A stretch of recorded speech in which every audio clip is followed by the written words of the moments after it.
నమస్తే JL TV వార్తలకు స్వాగతం. నేను మురళి. ముందుగా ముఖ్యాంశాలు. తెలుగుదేశం పార్టీ బస్సు యాత్రను ఎద్దేవా చేసిన గుడివాడ ఉత్తరాంధ్రను ముంచేసిన టీడీపీ పాలకులపై అనకాపల్లి ఎమ్మెల్యే ధ్వజం. విద్యార్థి సమస్యలపై కదం తొక్కిన విద్యార్థి సమైక్య. విజయనగరంలో కలెక్టరేట్ ముట్టడికి విఫల యత్నం. స్టీల్ ప్లాంట్ కార్మికుల ఉద్యమానికి నాగిరెడ్డి సంఘీభావం. కేంద్ర ప్రభుత్వ వైఖరికి వ్యతిరేకంగా గాజువాకలో నిరసన. వైభవపేతంగా జన్మాష్టమి వేడుకలు. ఉత్సాహభరితంగా ఉట్టి మహోత్సవం.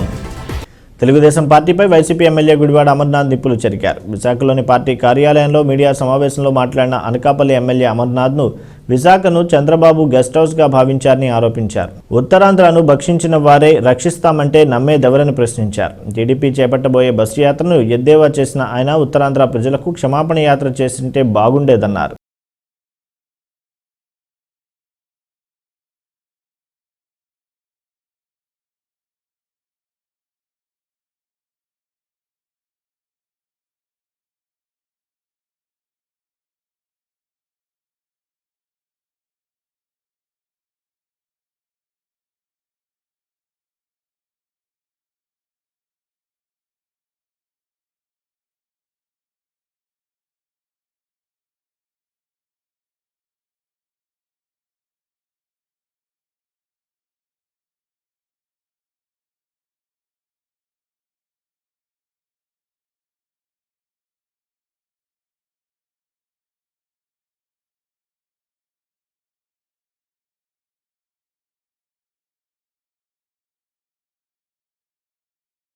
విశాఖపట్నం వేదికగా తెలుగుదేశం పార్టీ చెందినటువంటి ఉత్తరాంధ్ర ప్రాంత నాయకులు ఉత్తరాంధ్ర రక్షణ వేదిక పేరిట ఒక సమావేశం నిర్వహించడం, సమావేశంలో ఈ ప్రాంతానికి చెందినటువంటి ఆ పార్టీకి చెందినటువంటి పార్టీ నాయకులు, ఈ ప్రాంతంలో ఉన్నటువంటి ఒకరో ఇద్దరు ప్రజాప్రతినిధులు, 3 జిల్లాలకు చెందినటువంటి నాయకులు అందరూ కూడా సమావేశం మనం చూసాం. వాస్తవానికి చాలా ఆశ్చర్యాన్ని కలిగించింది. ఎందుకంటే టీడీపీ నాయకులు మాట్లాడేటువంటి విధానం, మాట్లాడినటువంటి అంశాలు అవన్నీ చూసిన తర్వాత ఈ ప్రాంత ప్రజలకి ఒక పక్క ఆశ్చర్యం, ఓ పక్క అసహ్యాన్ని కూడా కలిగించేటువంటి విధంగా వారు మాట్లాడినటువంటి తీరును చూసాం. టీడీపీకి ఈ ప్రాంతంలో ఉద్దండులుగా చెప్పుకునేటువంటి వారు ఇంతమంది కలిసి కూర్చొని దద్దమ్ముల్లా మాట్లాడినటువంటి తీరు ఈ ప్రాంతంలో దాదాపు 4 పర్యాయాలు 5 పర్యాయాలు శాసనసభ్యులుగా మంత్రులుగా పనిచేసినటువంటి వ్యక్తులు, కనీసం ఈ ప్రాంతానికి ఏ రోజు ఉపయోగపడినటువంటి వారు, ఉత్తరాంధ్రని భక్షించిన వాళ్ళే ఈరోజు ఉత్తరాంధ్రని రక్షించాలని చెప్పి మాట్లాడినటువంటి తీరు చూసిన తర్వాత అసలు వీరి గురించి ఈ ప్రాంతంలో ప్రజలు ఏమనుకుంటున్నారో అనేటువంటిది కనీస జ్ఞానం, ఇంగిత జ్ఞానం లేకుండా, కనీసం సిగ్గు లేకుండా మాట్లాడినటువంటి తీరు చూస్తే వాస్తవానికి ఆశ్చర్యం కలిగిస్తుంది. ఎందుకంటే ఈ ప్రాంతంలో మొన్న జరిగినటువంటి సాధారణ ఎన్నికల్లో కానీ, లేదా మొన్న గడిచినటువంటి స్థానిక సంస్థల ఎన్నికల్లో కానీ పూర్తిగా ఈ ప్రాంత ప్రజలు బట్టలు విప్పి నడి రోడ్డు మీద నగ్నంగా నిల్చోబెట్టిన తర్వాత కూడా చంద్రబాబు నాయుడు ఈ ప్రాంతానికి, ఈ రాష్ట్రానికి 14 సంవత్సరాలు ముఖ్యమంత్రిగా పనిచేసినా కూడా ఏ రోజు ఉత్తరాంధ్రకి ఉపయోగపడేటువంటి ఏ ఒక్క కార్యక్రమం కూడా చేయకుండా ఈరోజు ఉత్తరాంధ్ర రక్షణ గురించి మాట్లాడేటువంటి పరిస్థితులు ఆ పార్టీకి ఉన్నాయంటే, అంటే ఈ నాయకులకి ఇంకా చంద్రబాబు మత్తు దిగలేదా, లేదా నగ్నంగా ఈ ప్రాంత ప్రజలు రోడ్ల మీద నిలబెట్టినా సరే వారికి బుద్ధి రాలేదా అనేటువంటిది వారే తెలుసుకోవాలని చెప్పి సందర్భంగా కోరుతా ఉన్నా. ఇంకా చంద్రబాబు నాయుడికి, లోకేష్కి చెంచాల్లా వ్యవహరించాలని, వారు తప్పిస్తే ఎవరు వారిని రక్షించేటువంటి పరిస్థితులు ఎవరు ఉండరు. ఈరోజు రానటువంటి కాలంలో ఈరోజు విశాఖపట్నాన్ని రాజధానిగా ప్రకటించి ఇటు ఉత్తరాంధ్రకి విశాఖపట్నం నుంచి మొదలుపెట్టి అటు ఇచ్చాపురం వరకు అభివృద్ధి చేయాలని చెప్పి ఒక బీజం వేస్తే దాన్ని అడ్డుకోవాలి, ఏ రకంగా దాన్ని ఈ ప్రాంతానికి అభివృద్ధి లేకుండా చేయాలనేటువంటి ఒకే ఒక తపంతో పనిచేస్తున్నటువంటి ఆ పార్టీ సమావేశం ఎక్కడన్నా ఒక ప్రాంతంలో ఈ ప్రాంతంలో అభివృద్ధి చేయాలన్నా, ఈ ప్రాంతంలో ఏదైనా ఒక ఇటుక వేయాలన్నా కోర్టులకు వెళ్ళి కోర్టులను ఆశ్రయించి అక్కడ కోర్టుల ద్వారా అడ్డంకులు సృష్టించేటువంటి కార్యక్రమం చేస్తుంది ఈ తెలుగుదేశం పార్టీ కాదా అని అడుగుతా ఉన్నాం. మరి ఏ హక్కుతో ఈరోజు గడిచినటువంటి 75 సంవత్సరాల స్వతంత్ర భారతదేశంలో ఏనాడు ఉత్తరాంధ్రకి ఈ రకమైనటువంటి గుర్తింపును తీసుకురానటువంటి గత ప్రభుత్వాలు ఈరోజు జగన్మోహన్ రెడ్డి గారు అధికారంలోకి వచ్చిన తర్వాత ఉత్తరాంధ్ర ప్రాంతాన్ని దేశ చిత్రపటంలో ఒక గుర్తింపును తీసుకొని వచ్చి ఈ ప్రాంతానికి ఉత్తరాంధ్రకి ఒక గుర్తింపును తీసుకొని వచ్చి ఈ ప్రాంతానికి మేలు చేయాలని చెప్పి పరితపిస్తూ ఉంటే దాన్ని అడ్డుకునేటువంటి ఈ నాయకుల ఈరోజు మాట్లాడేది అనేటువంటిది ఈ ప్రాంత ప్రజలందరూ కూడా ముక్కును వేలేసుకుంటా ఉన్నారు. ఉక్కు పరిరక్షణ సమితి స్టీల్ ప్లాంట్ ప్రైవేటీకరణకు వ్యతిరేకంగా 200 రోజుల నుంచి ఉద్యమిస్తుంటే కేంద్రం నిమ్మకు నీరెత్తినట్లు వ్యవహరిస్తుందని గాజువాక ఎమ్మెల్యే తిప్పల నాగిరెడ్డి ఆరోపించారు. కాకతీయ కోడ్లి వద్ద వైసీపీ శ్రేణులతో కలిసి నాగిరెడ్డి నిరసన చేపట్టారు. అంబేద్కర్ విగ్రహానికి వినతిపత్రం ఇచ్చారు. ఎస్ఎస్ఎల్ సభ్యుడు పరదేశి ఆధ్వర్యంలో జరిగిన ఈ కార్యక్రమంలో కార్పొరేటర్ బిఎన్ పాత్రుడు, డీసీఎంఎస్ చైర్మన్ పల్లా చిన్నతల్లి, ముస్తనప్ప, సంపూర్ణం తదితరులు పాల్గొన్నారు. కేంద్రం దిగి వచ్చేంత వరకు ఉద్యమం ఆగబోదని హెచ్చరించారు. డెసిషన్ తీసుకోవాలా, మీరే ముందు స్టెప్ వేయాలని జగన్ గారికి మరి ఎంపీలు, ఎమ్మెల్యేలు, మంత్రి యమన్ శ్రీనివాసరావు గారు మేమందరం వారు చెప్పిన మీదగా మరి తక్షణమే స్పందించారు సీఎం గారు. ఇమీడియట్లీగా ప్రధానమంత్రికి స్టీల్ ప్లాంట్ పూర్వపరాలన్నీ కూడా వివరిస్తూ ఈ ప్లాంట్లు ఎందుకు ప్రైవేట్ పరం చేయకూడదో, ఇది సెంటిమెంట్తో కూడుకున్నటువంటి ప్లాంట్, ఇది ఎవరు దైవదాక్షాంతో వచ్చింది కాదు, 32 మందిని బలిగొని సంపాదించుకున్నటువంటి ప్లాంట్ని ఇవాళ ప్రైవేట్ పరం చేస్తే ఇబ్బందులు ఉన్నాయి. ఇక్కడ నిర్వాసులకు ఇబ్బందులు ఉన్నాయి. ఎస్సీ, ఎస్టీ మరి రిజర్వేషన్ కోల్పోతారు. ఎంప్లాయీస్ దీని మీద ఆధారపడిన వాళ్ళకి ఎంప్లాయ్మెంట్ తగ్గిపోతుంది.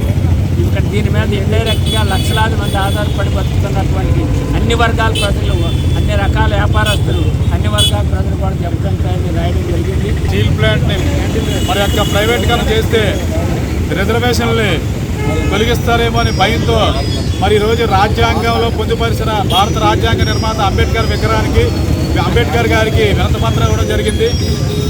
మరి యొక్క ప్రైవేటీకరణ చేస్తే రిజర్వేషన్లు తొలగిస్తారు, మాలాంటి మరి ఎస్సీ ఎస్టీలు అందరూ కూడా మరి పక్కన పెట్టే పరిస్థితి, రోడ్డు పడే పరిస్థితి వస్తుంది. కాబట్టి ఈరోజు ఈ యొక్క అంబేద్కర్ విగ్రహం ద్వారా నిరసన కార్యక్రమాన్ని చేపట్టడం జరిగింది.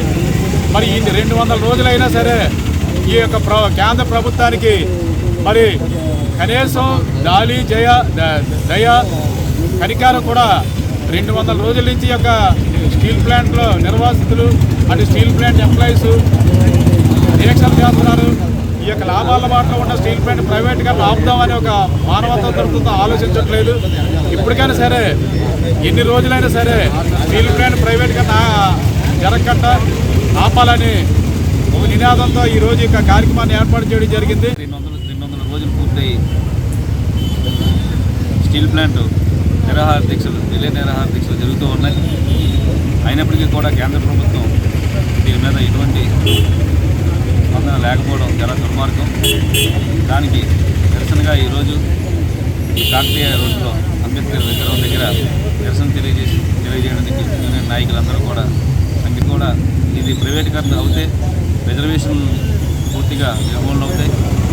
అదే కాకుండా భూముల పనులందరూ కూడా రోడ్డు పడే పరిస్థితి ఉందని ఆందోళన జరుగుతూ ఉన్నాయి. దీని మీద ఎట్టి పరిస్థితుల్లో నిర్వాసితులందరూ కూడా ఇంకా ఉద్యమానికి వెళ్ళాలి. దానికి నాగిరెడ్డి గారి సహకారం సంపూర్ణంగా ఉన్నారు. కాబట్టి రాజువాకలో ఉన్న వైఎస్ఆర్సీపీ పార్టీ కార్పొరేటర్లు కానీ ఇతర నాయకులందరూ కూడా దీనికి మద్దతు తెలుస్తారని తెలియజేసుకుంటున్నారు. విద్యా సమస్యలపై విద్యార్థి సమైక్య కథం తొక్కింది. విద్యారంగంలో తిష్టవేసిన సమస్యలను పరిష్కరించాలంటూ భారత విద్యార్థి సమైక్య చెలో కలెక్టరేట్కు పిలుపునిచ్చింది. ఈ పిలుపునకు స్పందించిన విద్యార్థులు విజయనగరం కలెక్టరేట్కు భారీ సంఖ్యలో తరలివచ్చారు. కలెక్టరేట్లోకి చొచ్చుకునేందుకు విద్యార్థులు చేసిన ప్రయత్నాలు పోలీసులు కట్టడి చేశారు. దీంతో పోలీసులు విద్యార్థుల మధ్య వాగ్వాదం చోటు చేసుకుంది. నిరసనకారులను అదుపులోకి తీసుకోవడంతో ఉద్రిక్తత చోటు చేసుకుంది.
ప్రపంచంలోనే కరోనా కట్టడిలో భారత ప్రధాని నరేంద్ర మోడీ సాహసోపేత నిర్ణయాలతో అగ్రగామిగా నిలిచారని బీజేపీ జాతీయ కార్యదర్శి సునీల్ దేవేదర్ అన్నారు. గాజువాక నియోజకవర్గ పరిధిలోని భరత్నగర్ కాలనీలో నిర్వహించిన హెల్త్ వాలంటీర్ల శిక్షణ కార్యక్రమానికి హాజరైన ఆయన ప్రతి వార్డులో 100 మంది హెల్త్ వాలంటీర్లను నియమించిన వైద్యులతో శిక్షణ ఇస్తున్నామన్నారు. బీజేపీ నేతలు డాక్టర్ సుహాస్ని, కరణంరెడ్డి నరసింగరావు, కేశవకాంత్, బొండా ఎల్లాజీరావు, శ్రీను, ప్రదీప్ కుమార్, పుష్పలత, రమణారావు పాల్గొన్నారు.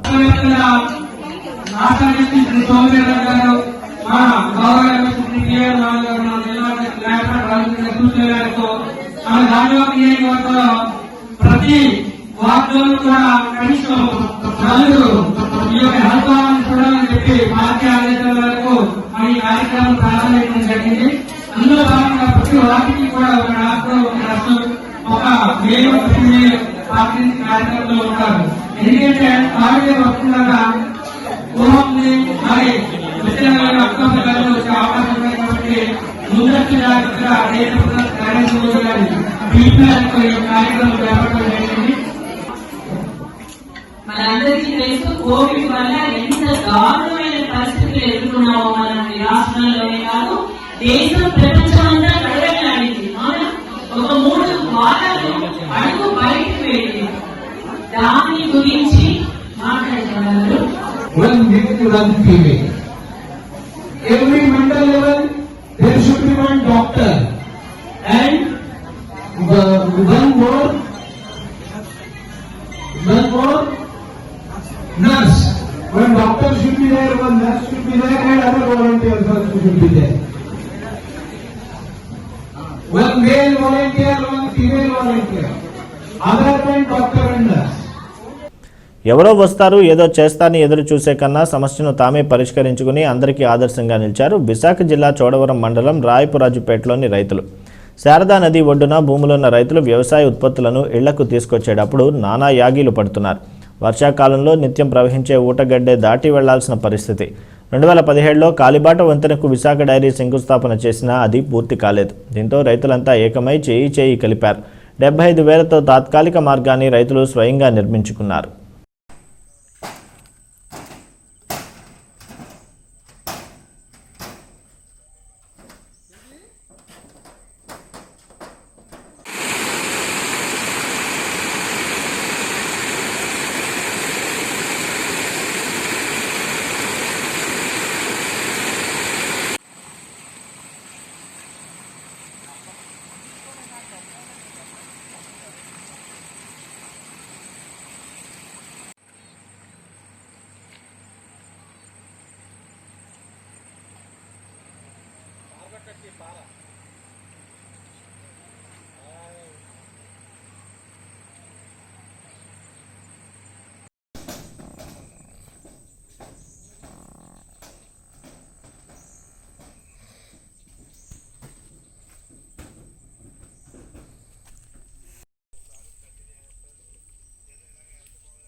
తూర్పుగోదావరి జిల్లా పిఠాపురం ఘనచరిత్ర భావి పౌరుల ముందుంచేందుకు బండి రాజ్కుమార్ రచించిన మనకు తెలియని మన పిఠాపురం పుస్తకావిష్కరణ ఘనంగా జరిగింది. స్థానిక విద్యానంద గ్రంథాలయంలో ఏర్పాటు చేసిన కార్యక్రమంలో పిఠాపురం మహారాజా కుమారుడు రావు వెంకట మహాపతి రామరత్నారావు ఆవిష్కరించారు. గట్టి శ్రీదేవి అధ్యక్షతన జరిగిన ఈ కార్యక్రమంలో వారణాసి కామేశ్వరరావు, మేకా మన్మథరావు, కోటా శర్మ, కొండేపూడి శంకర్రావు, అల్లవరపు నగేష్ పాల్గొన్నారు.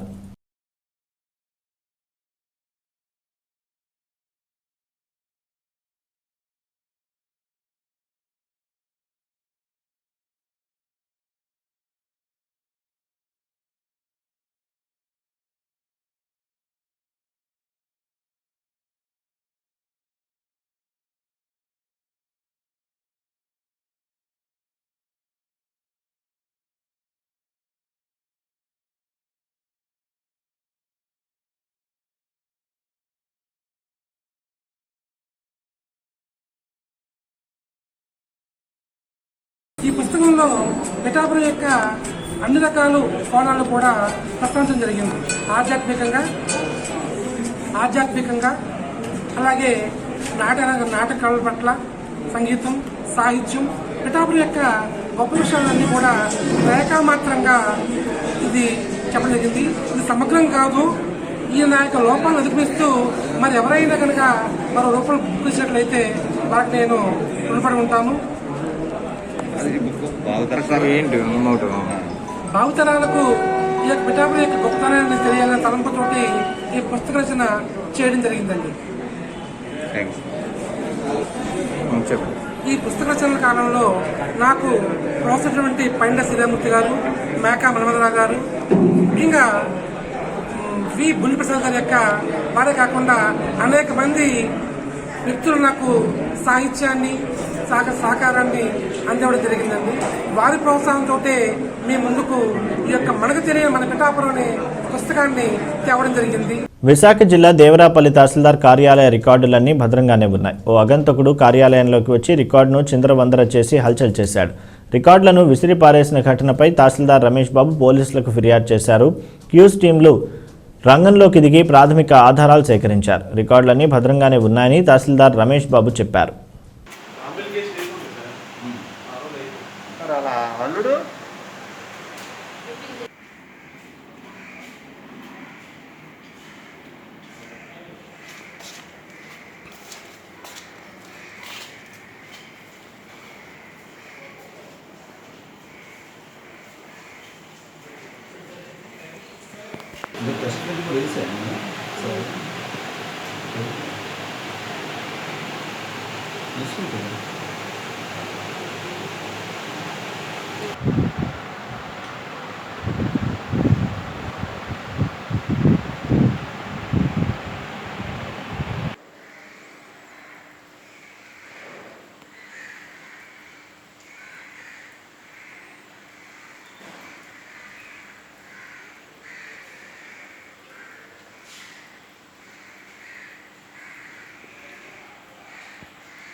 విశాఖ జిల్లా నాతవరం మండలం వైడీపీపేట ఎస్బీఐ బ్యాంక్ దోపిడీకి గుర్తు తెలియని దుండగులు విఫలయత్నం చేశారు. తుని నర్సీపట్నం ప్రధాన రహదారిలో ఉన్న ఎస్బీఐ బ్యాంకులో సోమవారం రాత్రి దుండగులు చోరీకి యత్నించారు.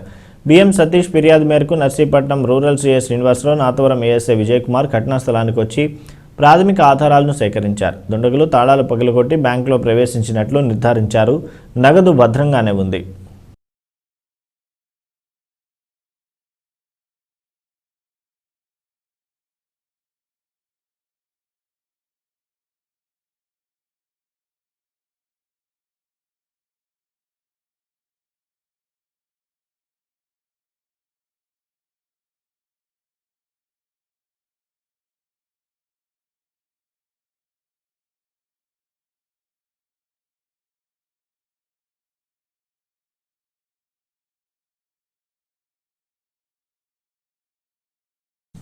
విశాఖ గ్రామీణ జిల్లాలో జన్మాష్టమి వేడుకలు వైభవపేతంగా జరిగాయి. నల్లనయ్య జన్మదినాన్ని పురస్కరించుకుని ఊరూరా కృష్ణాష్టమి వేడుకలు జరుపుకున్నారు. సబ్బవరంలో దేవకీదేవి వసుదేవుల పుత్రుడు శ్రీకృష్ణ పరమాత్మ జన్మదినం వేడుకలు జరిగాయి. కృష్ణాలయాలు భక్తులతో కిటకిటలాడాయి. వేకువజాము నుంచే గోపాలకృష్ణుడికి విశేష పూజలు నిర్వహించారు. సబ్బవరం విలేజ్ గోపాల్ నగర్ కృష్ణ జయంతి మహోత్సవం సందర్భంగా మరి గత 30 సంవత్సరాల నుంచి సబ్బవరం మెయిన్ రోడ్లో మరి కృష్ణ జయంతి ఉత్సవాలు ఘనంగా నిర్వహిస్తున్నాం.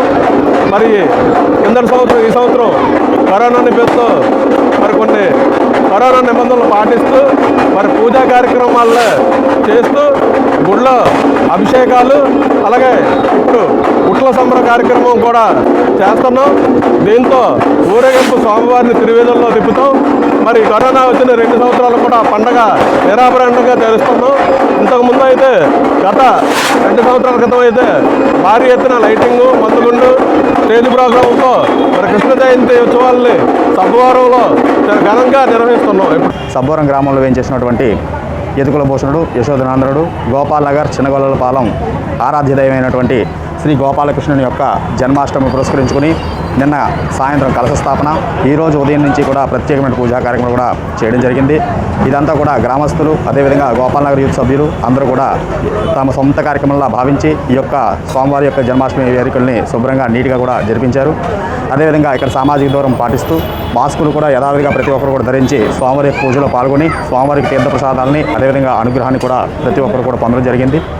అందరికీ కూడా మరి ఒకసారి శ్రీకృష్ణ జన్మాష్టమి శుభాకాంక్షలు. నమస్కారం. ముందు ఎలా చేస్తున్నారు? కరోనా మహమ్మారి ఉంది కదా, అవును, అప్పుడు ఇప్పుడు తేడా ఏంటి?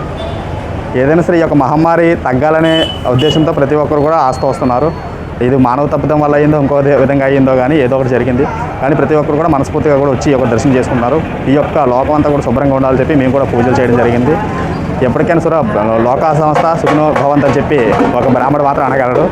అదేవిధంగా ఈ యొక్క పూజారుల దగ్గర ఉండి కూడా కార్యక్రమం బాగా చేశారు. అదేవిధంగా భక్తులు కూడా అదేవిధంగా సహాయ సహకారాలు అందించారు. వీళ్ళు అందించబట్టి మేము కూడా బాగా చేయడం జరిగింది.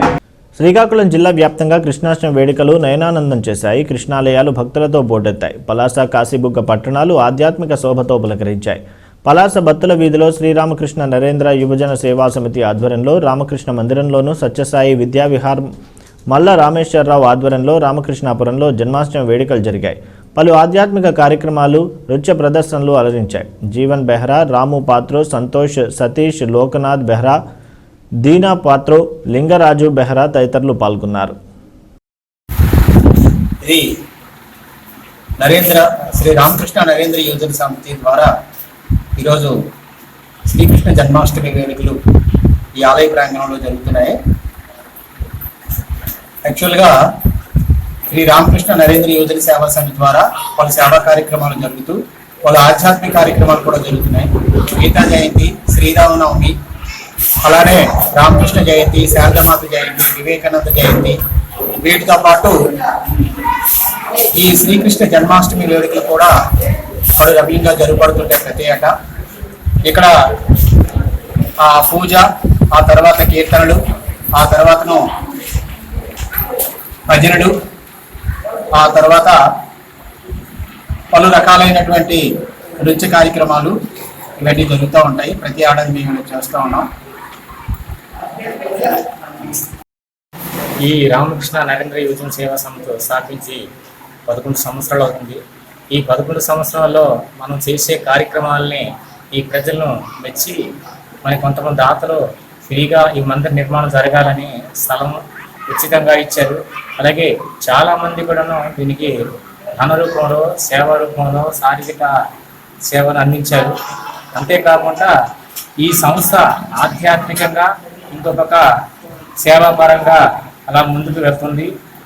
ఒక్కొక్క సందర్భంలో అనాథ శవాలకు కూడాను దహన కార్యక్రమాలు, వృద్ధులకు పండ్లు, బట్టలు, మరికొన్ని సామాన్లు సేవ అందించడం జరుగుతున్నది. కరోనా సమయంలో ఒక నెల రోజులు రోజుకి 80 మంది వ్యక్తులకి భోజనం, అలాగే నెల రోజులు మనం కరోనా దీంట్లో మేము ఆహారం అందించడం జరిగినది. అలాగే ఇంకొక భవన నిర్మాణం, మందిర నిర్మాణం సుమారు ఒక 50 లక్షలతో కూడిన నిర్మాణం బడ్జెట్ ఇది. దానికి ఆ మందిరం చివరి దశలో ఇప్పుడు ఉన్నది.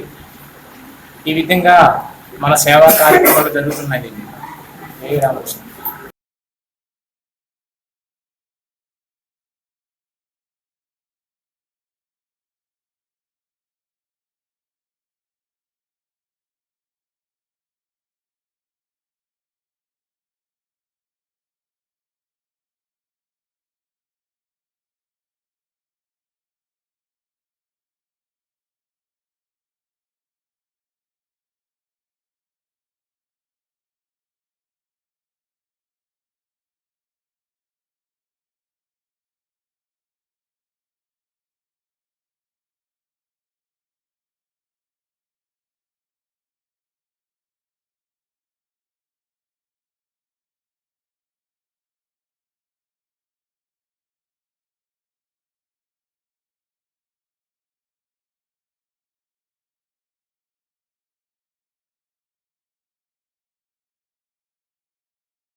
రాష్ట్ర స్థాయి సీనియర్ బాక్సింగ్ పోటీలకు మధురవాడ చంద్రంపాలెం జడ్పీ హైస్కూల్ వేదికగా నిలిచింది. 3 రోజుల పాటు జరిగే సీనియర్ బాక్సింగ్ సీఎం కప్ పోటీలు ప్రారంభమయ్యాయి. 2007 నుంచి నిరంతరాయంగా ప్రతి ఏటా సీఎం కప్ టోర్నీ నిర్వహిస్తున్నారు. వివిధ జిల్లాల నుంచి ఆటగాళ్లు పెద్ద సంఖ్యలో హాజరయ్యారని నిర్వాహకులు తెలిపారు. పోటీలు ముగింపు అనంతరం అతిథుల చేతుల మీదుగా బహుమతుల ప్రదానం టోర్నీ నిర్వాహకులు వంకాయల మారుతి ప్రసాద్ తెలిపారు. ముఖ్య ఉద్దేశం ఏంటంటే రాష్ట్ర స్థాయిలో ఈ మధురవాడలో 9వ రాష్ట్ర స్థాయి బాక్సింగ్ పోటీ నిర్వహించడం జరుగుతుంది. దానికి అనుగుణంగా నా యొక్క అసోసియేషన్ పెద్దలు సహకారం పూర్తిగా ఉంది. దీన్ని ఉద్దేశించి పెద్దలు బండి మహేశ్వరాన్ని మాట్లాడుతున్నాము. అలాగే స్టాఫ్ కోచ్ అయినటువంటి అబ్బు గారు, సాయికుమా, దినేష్ గారిని కూడా అబ్బు గారు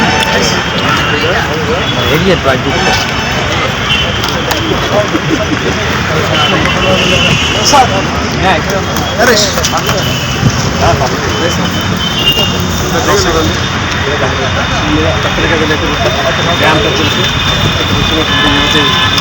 కూడా ముందుగా మాకు చాలా ఆనందం ఏంటంటే మధురవాడ ప్రాంతం మా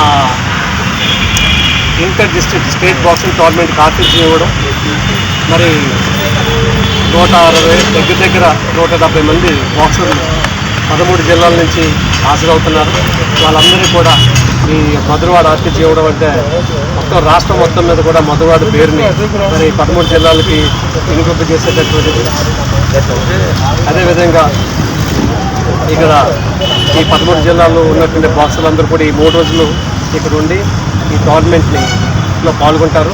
ఈ టోర్నమెంట్ ముఖ్యంగా ఏంటంటే వచ్చే నెల 14 నుంచి 21 వరకు కర్ణాటక బళ్ళారిలో 5వ జాతీయ మెన్స్ బాక్సింగ్ పోటీలు జరుగుతున్నాయి. దానికి ఇక్కడ రాష్ట్ర బాక్సింగ్ పోటీల్లో గెలుపొందినటువంటి వారిని అక్కడికి పంపించడం జరుగుతుంది. జాతీయ స్థాయి బాక్సింగ్లో కానీ అక్కడ కానీ మన వాళ్ళు ఎవరికి గెలిచినప్పుడు కూడా వాళ్ళకి ఇండియా క్యాంపులో పెట్టడం. ఇండియా క్యాంప్ అనేది ఏంటంటే ఇంటర్నేషనల్ బాక్సింగ్ సెలక్షన్ అనేటువంటి ఒక వేదిక ఇండియా క్యాంపు. అది జాతీయ బాక్సింగ్లో విన్నర్ అయినటువంటి గోల్డ్ మెడల్, సిల్వర్ మెడల్ వచ్చిన బాక్సర్ని వాళ్ళు తీసుకొని వాళ్ళకి ప్రతిదీ అందులో ఉత్తమమైనటువంటి వాటిని జాతీయ స్థాయి, ఇంటర్నేషనల్ స్థాయిలో పంపించడం జరుగుతుంది.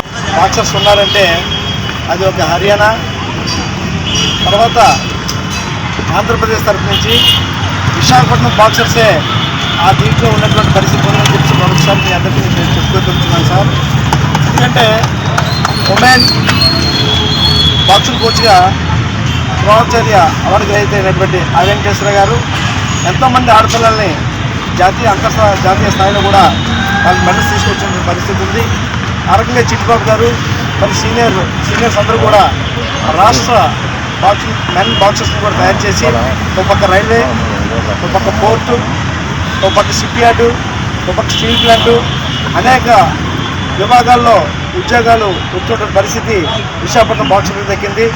అందులో భాగంగా మరి ఈరోజు ఇక్కడ పెట్టడం గల కారణం ఏంటంటే వీళ్ళు యొక్క స్థాయికి ఎదగాలని, ఆ యొక్క పేరు ప్రఖ్యాతులు మన ఆంధ్రప్రదేశ్కి దక్కాలని, అందులో భాగమైనటువంటి మన మధురవాడ క్రీడాకారులు కూడా మరి గతంలో మనం మెడల్స్ తీసుకొచ్చి ఛాంపియన్షిప్ కూడా runners and second and third స్థాయిలో ఉన్నటువంటి పరిస్థితి కూడా మన మధురవాడ బాక్సర్స్కి ఉంది. మరి ముఖ్యంగా రాష్ట్ర మంత్రివర్యులు అవంతి శ్రీనివాస్ గారు మరి క్రీడా మంత్రిగా కూడా ఉన్నారు. మరి దాని పట్ల మరి క్రీడలు మరింత ముందుకి పెంపొందించే విధంగా పనిచేస్తారని నేను ఆశిస్తూ మరి పెద్దల చేతుల మీదుగా రేపు ప్రారంభోత్సవం జరుగుతున్నది. అలాగే యూనివర్సిటీ వీసీ గారు మనకు అన్ని విధాలుగా కూడా యూనివర్సిటీ తరఫు నుంచి కోఆపరేషన్ కూడా మనకు జరుగుతున్నది. మరి రేపు జరగబోయే కార్యక్రమానికి అన్ని విధాలుగా సహాయ సహకారం ఐ చిట్టిబాబు గారండి మనకి రాష్ట్ర చైర్మన్గా ఉంటున్నారు. ఆయన పిల్లలకి అన్ని రకాలుగా సౌకర్యాలకు గాను రాష్ట్ర బాక్సింగ్ చైర్మన్గా కూడా వ్యవహరిస్తున్నారు.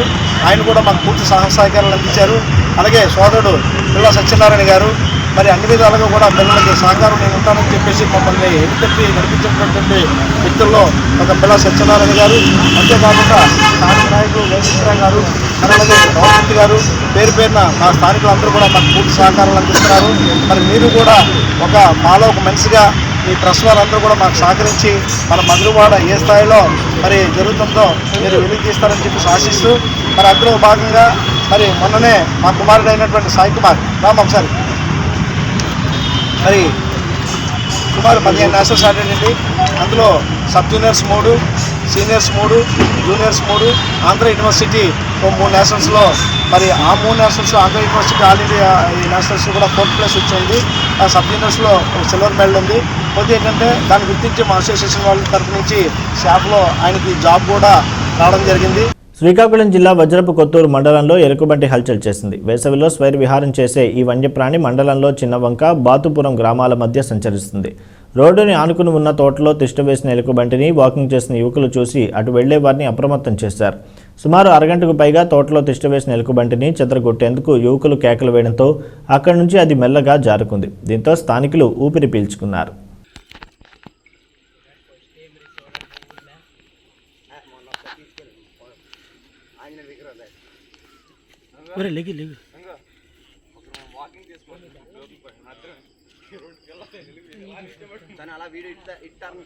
చాలా పెద్దది రే, చాలా పెద్దది.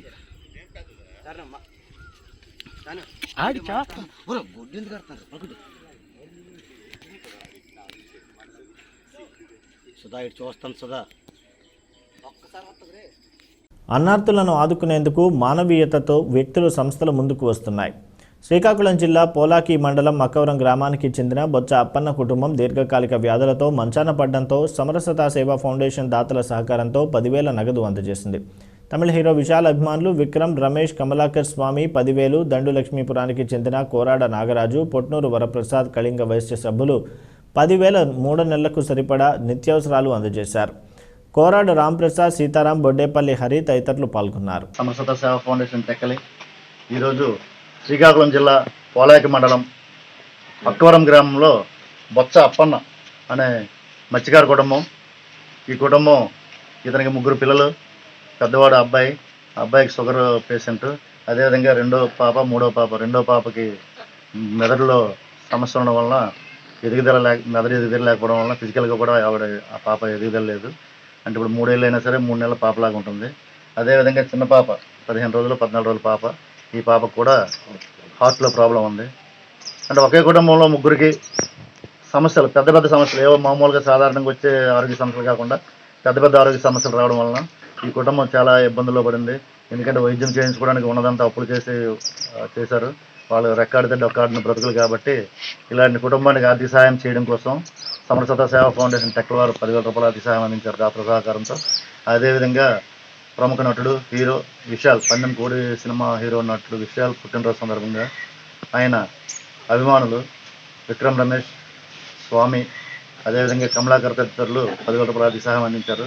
అదేవిధంగా డిఎల్పురంకి చెందిన కోరాడ నాగరాజు గారు తన తల్లిదండ్రుల పేరు మీదుగా, అదేవిధంగా మేనల్లుడు ప్రసాద్, పుట్నూరు వరప్రసాద్, ఇంకా అందరూ కలిసి కళింగ వైశ్య సభ్యులు అందరూ కలిసి 10,000 రూపాయల ఆర్థిక సహాయంతో పాటు 3 నెలలకు తగ్గట్టుగా మెడిసిన్ కూడా అందజేశారు. స్నేహితులు అందరూ కలిసి మెడిసిన్ కూడా అందజేశారు.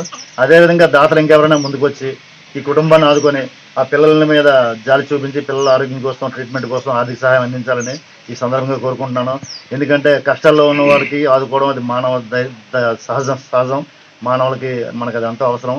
కాబట్టి ప్రతి ఒక్కరు ఈ వీడియో చూసిన ప్రతి ఒక్కరు స్పందించి ఎవరు ఎంత కలిగితే అంత ఆర్థిక సహాయం చేసి ఈ కుటుంబాన్ని ఆదుకోవాల్సిందిగా ఈ సందర్భంగా కోరుకుంటున్నాను. తూర్పుగోదావరి జిల్లా ప్రతిపాడు మండలం ఏలూరు గ్రామంలో జన్మాష్టమి వేడుకలు వైభవంగా జరిగాయి. నందగోపాలుడు జన్మదినం సందర్భంగా గ్రామంలో ఆధ్యాత్మిక శోభ సంతరించుకుంది.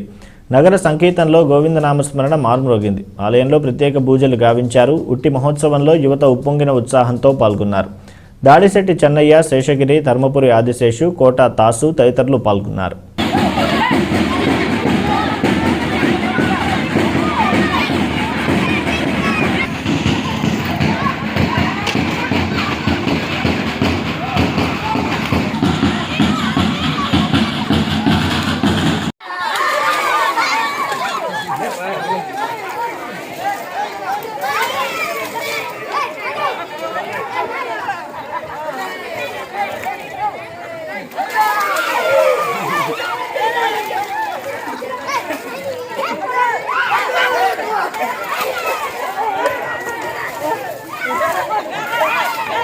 విజయనగరంలో హరికథా పితామహుడు ఆదిభట్ల జయంతి వేడుకలు ఘనంగా జరిగాయి. స్థానిక సంగీత నృత్య కాలేజీలో భాషా సాంస్కృతిక శాఖ ఆధ్వర్యంలో ఆదిభట్ల నారాయణదాసు జయంతి జరిగింది.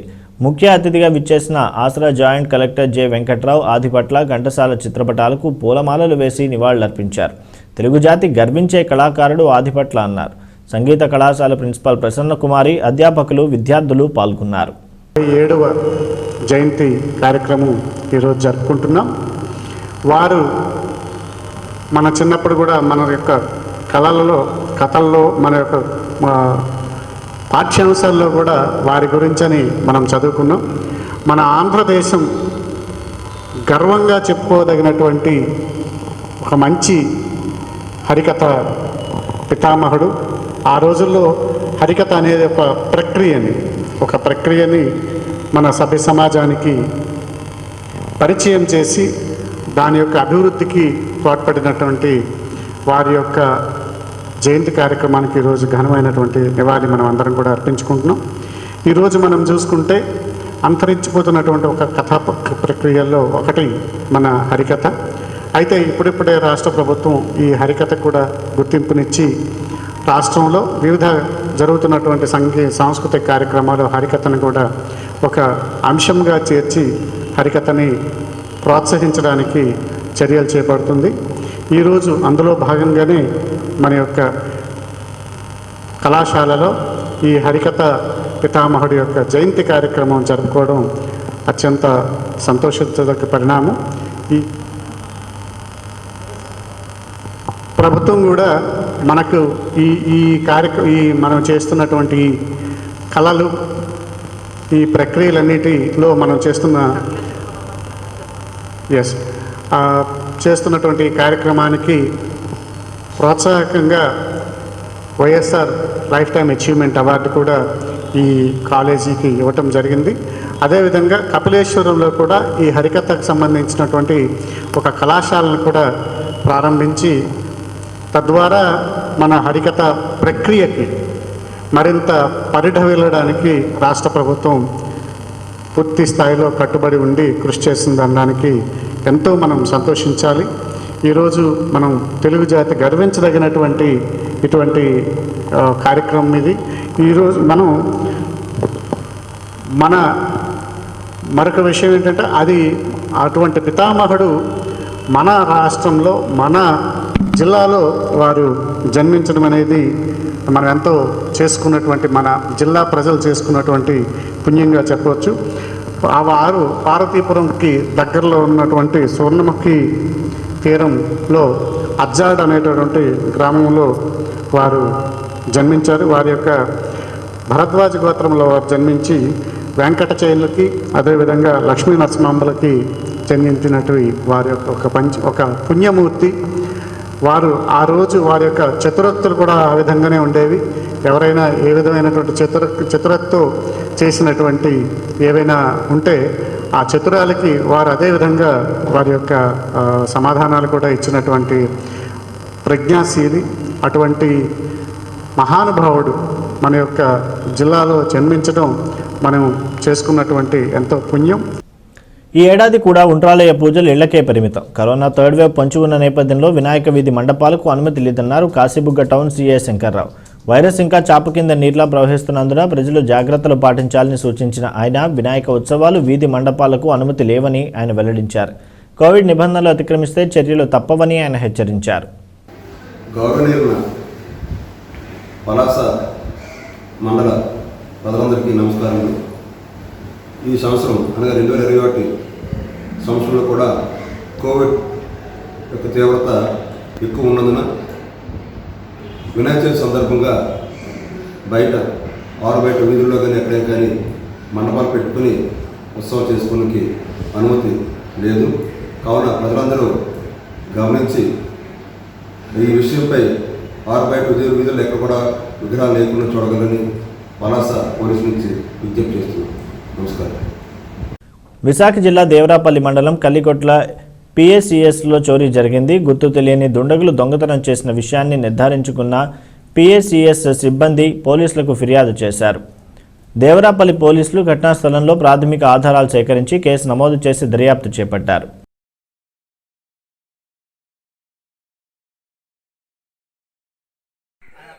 తీస్తే గది ఎరగొట్టేసినట్టు కనిపిస్తుంది.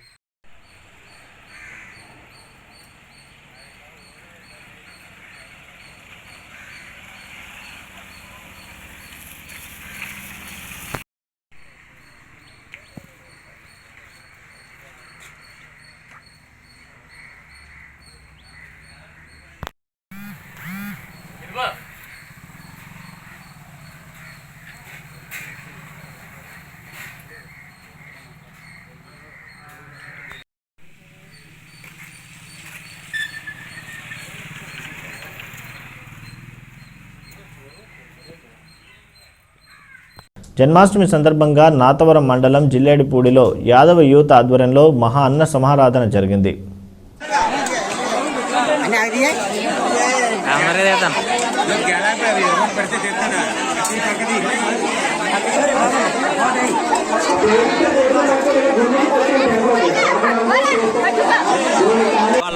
అసలు క్వాలిటీగా నాకు డౌట్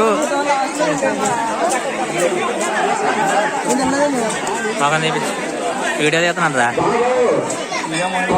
వార్తలు ముగించే ముందు ముఖ్యాంశాలు మరొకసారి. తెలుగుదేశం పార్టీ బస్సు యాత్రను ఎద్దేవా చేసిన గుడివాడ ఉత్తరాంధ్రను ముంచేసిన టీడీపీ పాలకులపై అనకాపల్లి ఎమ్మెల్యే ధ్వజం. విద్యార్థి సమస్యలపై కదం తొక్కిన విద్యార్థి సమైక్య. విజయనగరంలో కలెక్టరేట్ ముట్టడికి విఫల యత్నం. స్టీల్ ప్లాంట్ కార్మికుల ఉద్యమానికి నాగిరెడ్డి సంఘీభావం. కేంద్ర ప్రభుత్వ వైఖరికి వ్యతిరేకంగా గాజువాకలో నిరసన. వైభవపేతంగా జన్మాష్టమి వేడుకలు. ఉత్సాహభరితంగా ఉట్టి మహోత్సవం. ఇవి నాటి JLTV వార్తలు. తిరిగి ప్రసారమయ్యే JLTV వార్తల్లో మళ్ళీ కలుద్దాం. అంతవరకు సెలవు. నమస్కారం.